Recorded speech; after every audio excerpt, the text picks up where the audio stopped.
Hello दोस्तों, नमस्कार। Welcome to this video. अपने इस चैनल के इस नए वीडियो में मैं प्रमोद पाल आप सभी का स्वागत करता हूं। साथियों, आज इस वीडियो में हम लोग बात करने वाले हैं नोट्स एवं शार्ट नोट्स कैसे बनाएं। चूँकि आपके बहुत सारे मैसेज आते हैं कि सर एक अच्छा नोट्स कैसे बनाया जाए, या फिर हम उस नोट्स को किसी से ले सकते हैं, जो पुराने जो सेलेक्टेड लोग हैं उनसे ले सकते हैं, या फिर हम कैसे अपना एक बेहतरीन नोट्स तैयार कर सकते हैं। दूसरी चीज़, इस वीडियो में हम बात करेंगे कि कैसे शार्ट नोट्स बनाएं। क्योंकि इसके लिए भी आपके बहुत मैसेज आते हैं, सर नोट्स तो हमने बना लिया है पर उसको शार्ट नोट्स कैसे बनाएं, क्या क्या उस नोट्स में लिखें जिससे एक बेहतरीन नोट्स जो है तैयार हो सके। साथियों, चूँकि अगर आप देखें तो यह एग्ज़ाम भी एक प्रकार से एक युद्ध के ही समान है, जिसमें ये जो हमारी किताबें, हमारी नोट्स और हमारी जो एसेसरीज हैं, ये सब हमारे हथियार के रूप में हैं। अगर ये अच्छी नहीं होंगी, ये मजबूत धारदार नहीं होंगी, तो निश्चित तौर पे हम मतलब युद्ध रूपी एग्ज़ाम को हार सकते हैं। तो इसके लिए हमको एक बेहतरीन नोट्स कैसे बनाया जाए, उसी बिंदु पर हम इस वीडियो में चर्चा करेंगे। तो अब इतना जान लीजिए कि और नोट्स भी आपको ऐसा नोट्स बनाना है, जब नोट्स बन करके कंप्लीट हो तब आप जब उसको पढ़ें तो उसमें जो प्रीवियस ईयर्स के जो क्वेश्चंस हैं वो सब उसमें समाहित होने चाहिए। इस प्रकार का नोट्स जो है आपको बनाना चाहिए। और अब हम बात करेंगे कि नोट्स को हम कैसे बनाएं। साथियों, कोचिंग या फिर हम जब किताब को पढ़ते हैं या किसी और के नोट्स को जब हम पढ़ते हैं तो उस दौरान हम जो है, जैसे संबंधित कोई भी टॉपिक है, एग्जाम्पल स्वरूप हम यहाँ पर लेंगे कि बाय द वे जैसे हम मैकबेथ को पढ़ रहे हैं, ठीक है, तो मैकबेथ को अगर हम पढ़ रहे हैं तो उससे संबंधित सारी चीज़ें वो हम पढ़ने के दौरान, चाहे वो कोचिंग से पढ़ रहे हो, चाहे किताब से पढ़ रहे हों, चाहे जहाँ से वो मैटर हमको मिल रहा हो, उसको हमें उस टॉपिक में समाहित कर देना चाहिए एक जगह पर। और उसके बाद अब इसमें कई चीज़ें ऐसी भी होती है कि बाय द वे हम उस दौरान पढ़ रहे हैं, जितना हमें आया उतना तो हमने लिख दिया, लेकिन बाद में अगर हमको कुछ चीज़ें मिल गई तो फिर क्या होगा। उसके लिए चूँकि ऐसी गलतियां हमसे हुई हैं, इसीलिए हमको 2-2, 3-3, 4-4 नोट्स बनाने पड़ गए थे। भाई आज तो हम उस टॉपिक को पढ़ रहे हैं, जितनी चीज़ें हमारे पास उपलब्ध हैं, जो 2-3 बुकें हैं और जो है नोट्स है, इंटरनेट है, जहाँ से भी हमको मान लीजिए उस टॉपिक से संबंधित चीज़ें मिली, हमने उसको तो नोट कर लिया। लेकिन कुछ दिन के बाद हमको कुछ ऐसे ऐसे फैक्ट्स या ऐसे ऐसे डाटाज हमको मिलते हैं जिसको लिखने के लिए हमारे पास जगह नहीं होती। तो इस चीज़ से बचने के लिए आपको प्रत्येक टॉपिक लिखने के बाद, यानी प्रत्येक चैप्टर को कंप्लीट करने के बाद 2 पेज, 1 पेज, 3 पेज, जैसा चैप्टर हो, जरूर छोड़ देना चाहिए। जब आप छोड़ देंगे तो जब कभी भी आपको कुछ भी एडिशनल चीज़ उस टॉपिक से संबंधित आपको मिलेगी तो आप उसको उसी के आगे ऐड ऑन कर सकते हैं। इससे बहुत फ़ायदा होता है। अब भाई पता चले आपने कुछ चीज़, थोड़ी सी चीज़ मैकबेथ का यहाँ लिखा है, थोड़ी सी मैकबेथ का किसी और जो है नोट्स में लिखा है, कहीं और लिखा है, तो वो फिर क्या होगा कि वो फिर घाँच पाँच हो जाएगा, फिर मज़ा नहीं आता है। अगर इस तरीके से आप जगह छोड़े रहेंगे तो आप जब उसको लिखेंगे ना तो बिल्कुल एकदम से एक क्रमबद्ध तरीके से वो आगे बढ़ता चला जाएगा। इस तरीके से आपको नोट्स को बनाना है। और दूसरी चीज़ ये है कि नोट्स आपकी ऐसी होनी चाहिए, जैसे उसमें जो इम्पोर्टेंट चीज़ें हों उसको आप अंडरलाइन कर दें, जिससे रिवीजन करने के दौरान जब आप रिवीजन कर रहे हों, या कोई फैक्ट है, कोई डाटा है, कोई नेम्स हैं, या इम्पॉर्टेंट प्लेस का नाम है, या कोई भी मैथ्स का कोई रूल है जो है, या फार्मूला है, कोई भी ऐसी चीज़ है जो इम्पॉर्टेंट है, आप उसको अंडरलाइन करते चले जाएं। और ध्यान दें ये चीज़, जैसे हम जब आप नोट्स बनाते हैं तो इसका ये मतलब नहीं है उसको मारे रंग पे रंग डालें एकदम से, ऐसा नहीं है। सिंपल 1 या 2 कलर में, जैसे ब्लैक एंड ब्लू 2 कलर में लिखें, ठीक है। इससे ये चीज़ ये होगा कि जब आप उस नोट्स को कंप्लीट कर लेंगे पूरी तरीके से, एक एक टॉपिक जब आपका पूरा सिलेबस कंप्लीट हो जाएगा, जब तब क्या होगा, जब रिवीजन आप करेंगे तो आपके पास जैसे हाइलाइटर है, हाइलाइटर से अंडरलाइन कर देंगे, या फिर क्या करेंगे, मान लीजिए रेड पेन से लिख रहे हैं, आप टिक लगा देंगे तो वो हाईलाइट होता रहेगा। लेकिन जब आप पहले ही उसको रंगे पिंटे हैं तो फिर तो क्या मतलब निकलेगा, कोई मतलब नहीं निकलेगा, तो दिखने में भी ख़राब लगेगा। इसलिए नोट्स को सिर्फ 2 ही कलर यूज करना चाहिए, ब्लैक एंड ब्लू, ठीक है। उसके बाद जिससे कि हम उसको जब रिवीजन करें तब हमारे वो जो फैक्चुअल चीज़ें हैं, जो इंपॉर्टेंट चीज़ें हैं, वो हमारे काम आ जाए। अब आगे इस तरीके से जब आप करेंगे तो एक बेहतरीन कलेक्शन आपके पास, एक बेहतरीन नोट्स आपकी तैयार हो जाएगी। अब इसके बाद क्या करना है, आपको शार्ट नोट्स बनाना है। अब शार्ट नोट्स क्यों आवश्यक है ये भी जान लीजिए।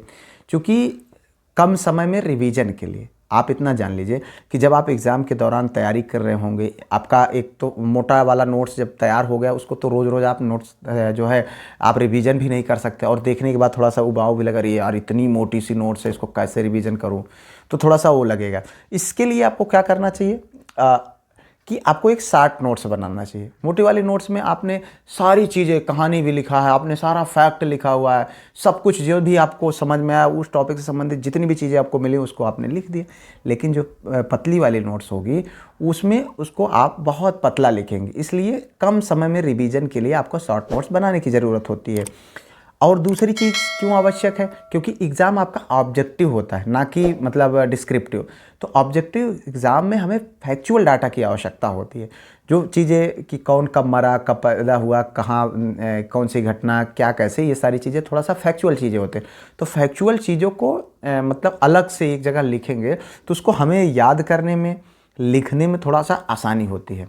और एक चीज़ आप ध्यान रखें, स्मार्ट वर्क करें। बिल्कुल आप जो भी चीज़ें पढ़ रहे हैं, जो भी चीज़ें सिलेबस में आपके हैं किसी भी टीजीटी पीजीटी के एग्ज़ाम की, आप इतना जान लीजिए कि वो ज़्यादातर चीज़ें आपको बच्चों को पढ़ाने के लिए मिलबे नहीं करेंगी। अब आप समझ लीजिए, विलियम शेक्सपियर को हमने 37 प्लेस, सोनेट, ड्रामा पता नहीं का पढ़ डाले, लेकिन एक शेक्सपियर का एक लाइन जो है क्लास 9-10 में किसी सिलेबस में समाहित ही नहीं।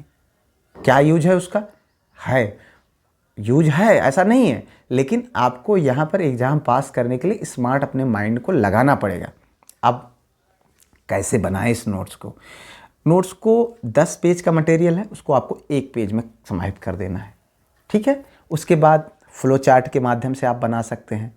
फ्लो चार्ट, इंपॉर्टेंट चीज़ें लिखें और उसके बाद फ्लो चार्ट बना दें, इसके बाद ये, इसके बाद ये, इसके बाद ये, क्रमबद्धता तरीके, क्रॉनिकल तरीके से माइंड मैप बना सकते हैं, ठीक है। अब चूँकि अंग्रेजी जैसा विषय है, मान लीजिए कोई लोग जो है हिंदी भाषी से हम लोग हैं उतना कंफर्टेबल जो लोग नहीं फील करते, आप चाहे तो उसको हिंदी में भी लिख सकते हैं वहाँ पर, जिससे कि आप, अब मैं इसके लिए एक अच्छा एग्जांपल ये देता हूँ कि फिगर ऑफ स्पीच मुझे, क्योंकि जो इतना बहुत ज़्यादा फिगर ऑफ स्पीच होते थे, फॉर्म्स एंड मूवमेंट्स होते थे, जो थोड़ा सा समझने में मुझे बड़ा डिफ़िकल्ट लगता था। अब अगर आप देखें तो जो है मैं उसको क्या करता था, अब इतना है फिगर ऑफ स्पीच, इतना फिगर ऑफ स्पीच पूरी नोट्स है फिगर ऑफ स्पीच की।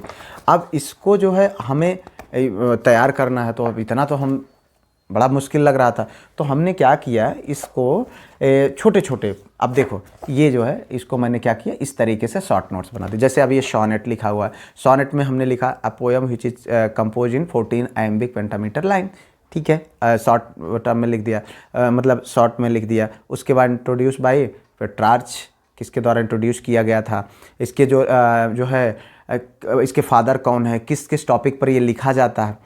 और दूसरी चीज़ ये है कि मान लीजिए सोनेट की बात है, हम फिगर ऑफ स्पीच की बात कर रहे थे, फिगर ऑफ स्पीच इतने लंबे थे, मैंने उसको हिंदी में लिख दिया था पूरा, मेटाफर क्या है, सिमली क्या है, जो है पर्सनिफिकेशन क्या है, हाइपरबोल क्या है, उसको अच्छे से हिंदी में लिख दिया, समझ लिए।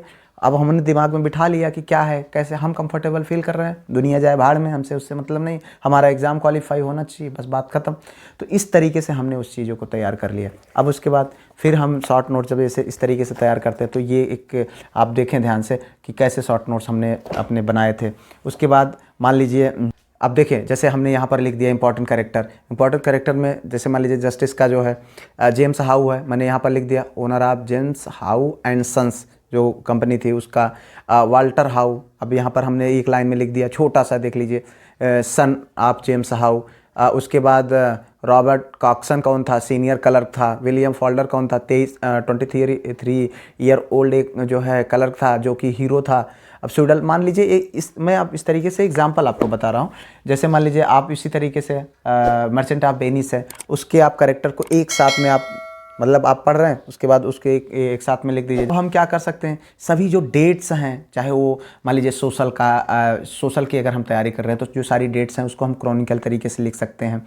मान लीजिए हम अंग्रेजी की तैयारी कर रहे हैं, हिंदी की तैयारी कर रहे हैं, तो पब्लिकेशन डेट्स हैं, कब पब्लिश हुआ, कब लिखा गया, या राइटर के date of birth, date of death, इस तरीके की जो डेट्स हैं इंपॉर्टेंट, उनको सबको एक तरीके से क्रमबद्ध तरीके से शॉर्ट नोट्स में हम क्या कर सकते हैं, लिख सकते हैं। एक राइटर के सभी जो वर्क हैं, जो रचनाएँ हैं, जो उनको हम एक तरीके से क्रमबद्धवार तरीके से, सिस्टमेटिक तरीके से लिख सकते हैं।